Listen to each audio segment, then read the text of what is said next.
அவர்கிட்ட சொன்னா அவருக்கு பிடிச்சிருச்சு. இவர்கிட்ட கேட்க கொஞ்சம் தயக்கப்பட்டேன். ஏன்னா ஒரு கேரக்டர் கொஞ்சம் ஏஜ்ல காமிக்கணும்னு சொல்லி கொஞ்சம் சங்கோஜமா கேட்டேன். ஆனா அவரு இல்ல நான் பண்றேன் அப்படின்னு சொல்லிட்டாரு. மேபி மெயின் ஃபேக்டர் வந்து நானும் விஜயகாந்த் ஃபேனு, அவரும் விஜயகாந்த் ஃபேனு. ஸோ அதுல மேபி எல்லாருமே, பட் எங்க 2 பேருக்கு எக்ஸ்ட்ரா பிடிக்கும். ஸோ அவரும் சரி நான் பண்றேன் அப்படின்னு சொல்லிட்டாரு. முக்கியமா அந்த பொட்டு வச்ச தங்க படம் சாங் வந்து அவர் பயங்கரமா இதாக்கிடுச்சு. யாருங்க? கதை தாங்க. எந்த கதாநாயகனா இருந்தா என்ன, கதை தான். அதான் கொஞ்சம் வேற காமிக்கலாமேன்னு தான்.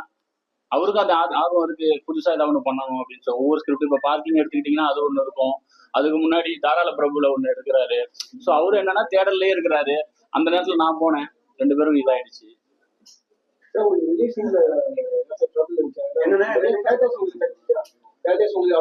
இன்க்ரீஸ் ஆயிட்டு இருக்குண்ணே. வில்லில இருந்து சனி இன்க்ரீஸ் ஆச்சு, சனில இருந்து இன்னைக்கு ஞாயிறு இன்க்ரீஸ் ஆயிருக்கு. நிறைய